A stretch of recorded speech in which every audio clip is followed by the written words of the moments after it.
Hey baby, this is Ro. Welcome to the back of the classroom. Go ahead and hit the like button and get your attendance tucked in, and we'll get started. Today we talking about Law 24 from the 48 Laws of Power by Robert Greene. And this chapter covers playing the perfect courtier. Now, in my opinion, courtier is just being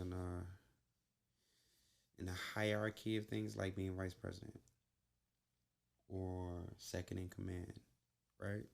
You're the number two guy. You got the boss and you got courtier number two. You could be a lot of number twos depending on, type of organization you have. But it says to be the perfect one, right? And they went into some old school, ancient situations that, played out in a hierarchy system back then. But, we're going to modernize it. So, first, let's get to the nitty gritty of it. It says to master the art of indirection flatters yields to superiors and asserts power in others in the most oblique and graceful manner.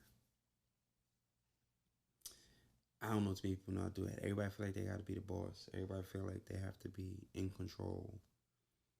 And heavy is the crown, right? Everybody know the crown is heavy, but everybody wants it. And then once they got it, the way I try to explain it to people is you could be the best boxer there is. And nobody knows it. And you could fight your way to the top. And then it'll look like everybody you fought's a bum. Like, oh, they're no good. I don't even know why they was even in this sport. You just knocking them out, right? You start switching up your style, seeing what else you can do because you are naturally gifted. You can connect. You can use power and speed, and you're doing your thing, right? And then once you get somewhere near the top 5 contestants, you start to see the skill level be a little different, right? And then you get to the champ, and he's gonna give you a run for your money, right? Now your entire fight to the top, because you wanted to be number one, it went from maybe easy to you start to see a little skill and it's a little bit difficult until you get to the point where you're at the top and maybe he wasn't as good as you and you was able to hold on and you won. Here's the next issue. Once you're number one, everybody you fight is considered number 2. You're never going to fight anyone from the bottom of the barrel anymore. You're only fighting the next eligible contender, which means he fought his way from the ranks, through the ranks the way you did, from the bottom all the way to the top. So you'll 9 times out of 10 never go against someone who's not worthy. They went through all the ranks and they made it to you. If you play Street Fighter, you know what I'm talking about. Bison didn't fight anybody who didn't get through Sagat or Vega. You had to fight the number 2 in order to fight number 1. And once you beat number 2, then you was it. You was number 2, but you got to beat the boss to be the boss. You just can't come here and act like you're going to do something. Nah, you got to show me. So knowing that everybody wants to be the boss, not knowing that everybody who comes across you can't waste your time with silly individuals who just, come on, when I pick my hands up, when I start to get busy, it's going to be worth it. So your number 2 is a guy who deflects that. And number 3, 4, but you got to get through all of these people. And those, your number 2 and your number 3s, those are your courtiers. So some of the steps in it for those who this applies to, let's say you don't want to be the boss. You just want to sit back and you enjoy watching other people be successful. You enjoy seeing how other people go through things and being like, yo, I enjoy making him look good because he made me look good. He has a face for the limelight. He makes it happen, or people see him and they just attracted to him, and I'm comfortable where I'm at. That's a great position to be in, provided you trust and insight the person who's leading. So some of the things they talk about is avoiding ostentation, right? You don't want to be the loud person in the room, right? You want to practice nonchalant. Can't let things bother you. You have to understand whatever happens, happens. If you weren't there to do anything about it, at this point, it's just information. Even if you could do something about it, you act on it, you don't. You got choices. You do what you do.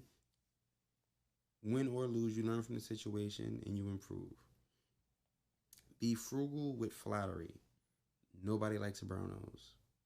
And even at sometimes where you could be helping a person feel a little bit better, at some point they know that's what you're doing and it doesn't mull over. It's no longer sincere. Right? Arrange to be noticed. It's a tricky one. I say read the chapter, see what you get from it. My understanding of it is come through when you need it. Don't always be there because then you outdo your welcome. And who wants that, right? Nobody wants to overstay. Treat everyone accordingly. I live by that. Even though I give everyone respect, I know I talk to people differently based on what I know about them, who you are. Some people you can use a more stern voice. Some people use a softer voice. Some people you change your tone, mannerisms, all of these different things play a factor, even your language. I can speak proper and then in the blink of an eye start cursing. I'm like, oh my God, he talks like that? Yeah, I can switch it up depending on where I'm at. You know? Nothing wrong with that. But just know your surroundings, know your audience. You're still true to who you are, but you have to understand when you talk to different people, you have to speak the language they understand. You have to deal with them in a manner in which they know that's what they can relate to. Otherwise, you can't relate to them. They don't trust you. There's certain things that just fall apart, and then you just wasted your time.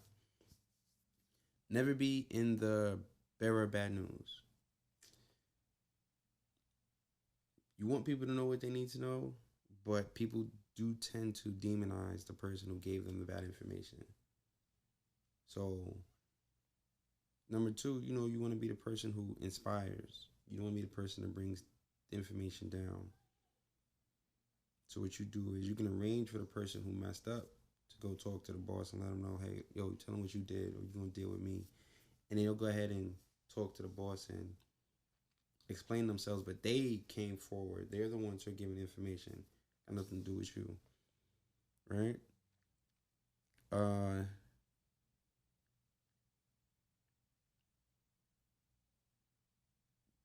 You don't want to confuse the friend boundary line with your boss. If you're the boss, you're the boss. I'm not going to think, oh, because we might have joked around, I'm going to take it upon myself to joke with you and think that's going to mull over the same way. Right?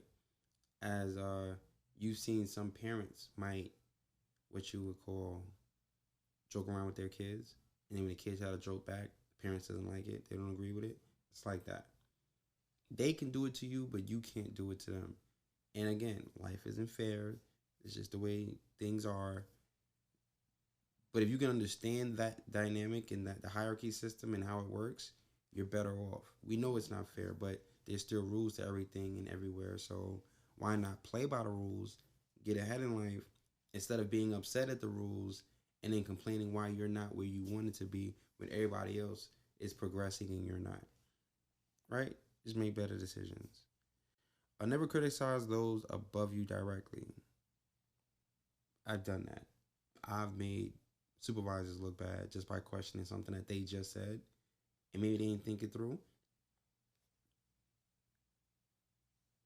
Probably pull them to the side and ask questions, but not to criticize, but ask for clarity. Help me understand what are we doing again? I didn't want to look like a fool in front of everybody, so and let them go over it and then let them discover what they said and how it came off and how it could have gone left and let them make the decision. But you allowed them to figure it out on their own. You didn't directly tell them, oh, you messed up when you said this, this, and this, or when you did this, this, and that. Right? Something to think about. Be frugal in asking for favors. Do your job. Do what you got to do. It's okay to be good at what you do, but you shouldn't really want more than what you earn.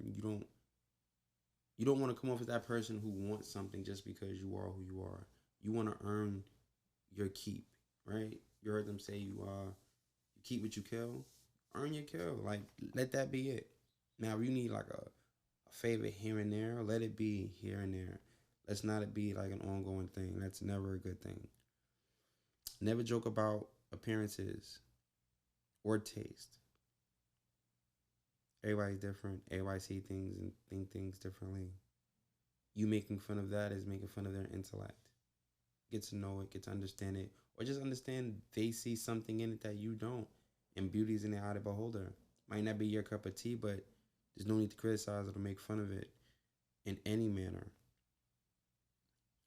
Don't be a cynic. You're going to get a dictionary and look that one up. I can't.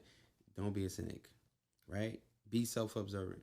A lot of times people can't see themselves the way that they are, but a lot of times if you listen to people, especially people you're close with, you talk to them and you get a feel for how they see you, and then you can kind of recognize some of those things that they say. Good, because that means you have the opportunity to fix those things, improve on those things, better yourself. Master your emotions. The minute somebody can control you, it's because of your emotions. If somebody can make you do something because they made you emotional, they control you. And you should never give anybody that type of control over you. Everything you do should be your decision, your choice. You're supposed to be able to think things through. Your emotions is the fuel tank to your life. Your brain is the steering wheel. Don't let somebody else drive the wheel. You take control over your life. The last two, fit the spirit of the times. Times change with it. There's no need being stuck in the old ways. Look, it had its time. It was cool for what it was, but we're here now. Might as well live in a time and the era in which we're in.